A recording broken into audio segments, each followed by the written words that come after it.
David Cooke here with Citizen Go, and I am speaking with Peter Smith, a longtime, shall I say, resident of these UN Commission on the Status of Women events. Peter, it's good to have you here. Good to talk with you. I know one of the things I was looking forward to when I came down was seeing you again. I saw you last year. Thank you. Tell us a little bit about what it's like down here at CSW. Well, I went to the Beijing PrepCom this time 24 years ago, and seems a long time ago, nearly a quarter of a century, and things haven't changed all that much. Back then, gender got bracketed everywhere it appeared in Beijing until they had a definition of gender, which was it's just male and female. It just has no new meaning. So that wasn't a bad definition. So they gained nothing then. But I find it very sad, this whole place. They bang on about human rights all the time. And Jordan Peterson, your famous professor, yes, he has made a point that people need to take responsibility for themselves. Just rights. Just doesn't cut it. It just doesn't work. Mm-hmm. And sadly, the UN, since 1948, the Universal Declaration of Human Rights, which isn't a bad thing, but just rights, want a right to everything. And I think when they say right to health, I go, that means I probably have to pay for their health care. Or the right to development, I think, what on earth does that look like? How can you have a right to development for a country? And what are some of the other rights? You've got all these different rights. Right to abortion they're pushing for. It's a wrong, not a right. Right, exactly. How can you make a wrong a right? Yeah. Killing children in the womb is some right. And I think, what a sad world where we're spending all this effort on, well, some of them out there are spending all this effort trying to get a right to kill unborn children in the womb. Sad. It is. It's very sad. Yeah. So tell me a little bit about what goes on here in terms of, you represent an NGO basically, and so do we as Citizen Go. Yeah. How do we interact with the process? I mean, we have all these delegates here from all over the world. They're hashing out what's going to be this document that is supposed to guide the world and how it deals with women's issues. What is our role here? What are we doing here? Well, at one level, we are very small candles in a dark place. Okay, yes. The Lord said that do not hide your light under a bushel or a bowl. And even though you're only a small candle, in a very dark place, you're quite noticeable.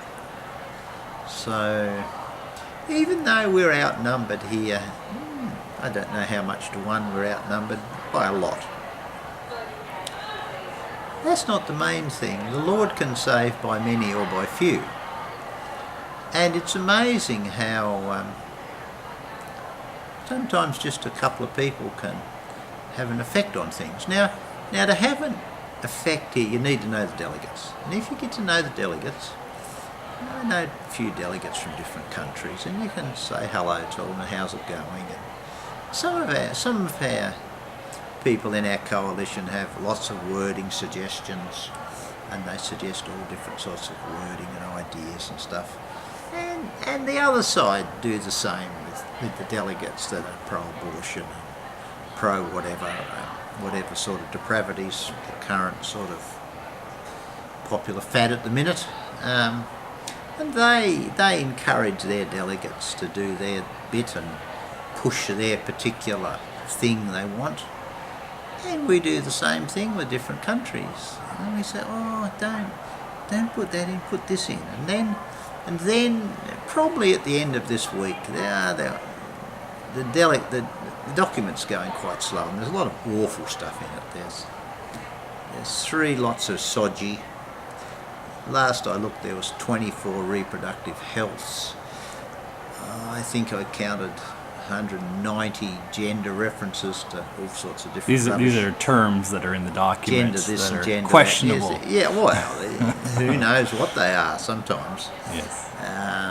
Sometimes they sound good, and lots of them are designed to sound good, like reproductive health. You think, well, when your wife gets pregnant, she has a baby, and she's okay, and the baby's okay, and she's reproduced okay, and it's all healthy, and that's what it, on a first look, you would think if you didn't know the system, but it's abortion. That's the big thing on about. See, these radical feminists think that they can't get equality with men until they can be as sexually immoral as the worst immoral men, and then not have a baby to walk away with. Yeah. That's sort of how they think they're going to get equality. It's a very sad sort of equality. And then they bang on about the gender pay gap, and I go, just read a book about that, about why women aren't paid as much as men, and there are many reasons for it. See, most of my life I've travelled away and done stuff. Most married women with kids don't, like I'm going to be away 4 weeks on this trip. Most women with kids don't want to do those sorts of things. Right. See, I got offered a job on an oil rig when I was about 24 or 5. It was 2 weeks off and 1 week off. Most women don't want to do those sort of jobs, and they're dangerous jobs, and they're dirty jobs. Mm-hmm. And I said to a young lass in my church a few months ago, "You like getting dirt under your fingernails?" "Oh no," she said. "Oh no, I don't like getting dirt under my fingernails." So men and women are different, and they've got different priorities. And women who have babies usually have the priority of the children first. Right. Whereas if you're working for a big or little corporation, the corporation, if you want to get on, you've got to make the corporation number one. Right. And some men will do that, but not that many women will. Right, exactly. So it's a difference. We're different. We're different. Viva the difference. Viva la différence, as saying, And God made us different. Yes, He did.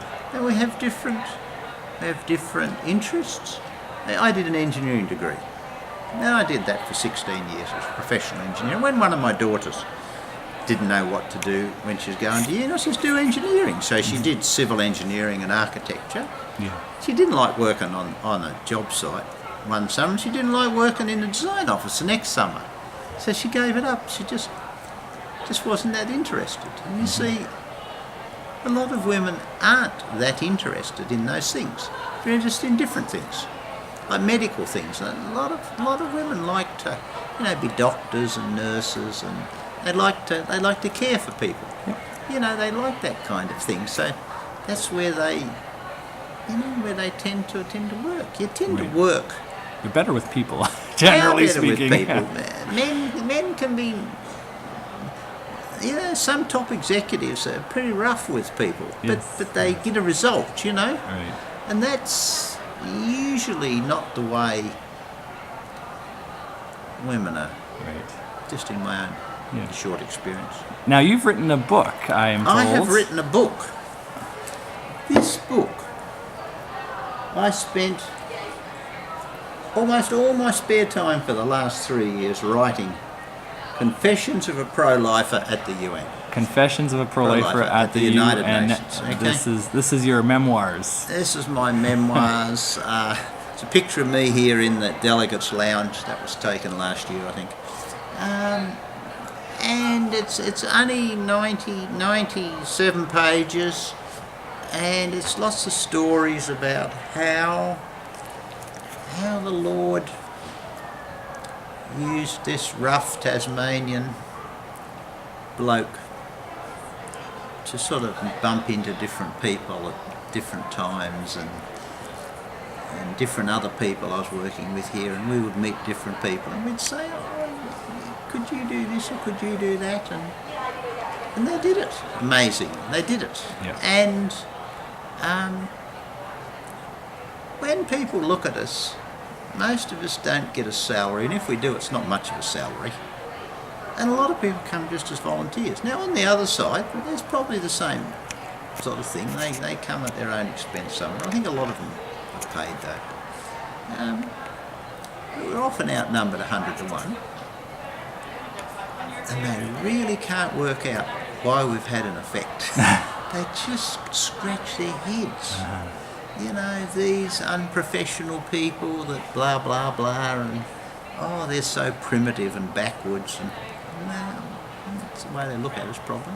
And God honours those small efforts sometimes, and it's been good. He does. Yeah. There's some great stories in here. It's available at Lulu.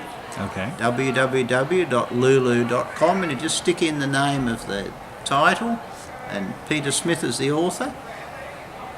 And there it is. It's quite a good read, and I've got an unabridged version. That's 330 something pages with a huge, big 186-page appendix of all the different flyers we used, and newspaper articles and magazine articles and different other stuff. I took it out to have a shorter version here. Right.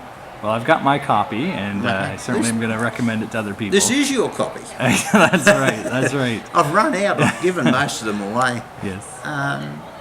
So if anyone wants to buy a copy, it's a good read. It's got my testimony in it, how I got saved when I was 30, when I first heard the gospel. Great. Where I came from a long line of convicts sent from England in the 1840s. I grew up on a really big farm. I was blessed in many ways. A hard time in other ways, but everyone gets a hard time in different things. But I've had a good life. I've been blessed. I've been married for 38 years, got 3 kids and 3 grandchildren. It's been good. That's great. I've been blessed. Excellent. Well, it's been good talking to you, Peter, and good to see you again here at the UN. And all the best to you. God bless you.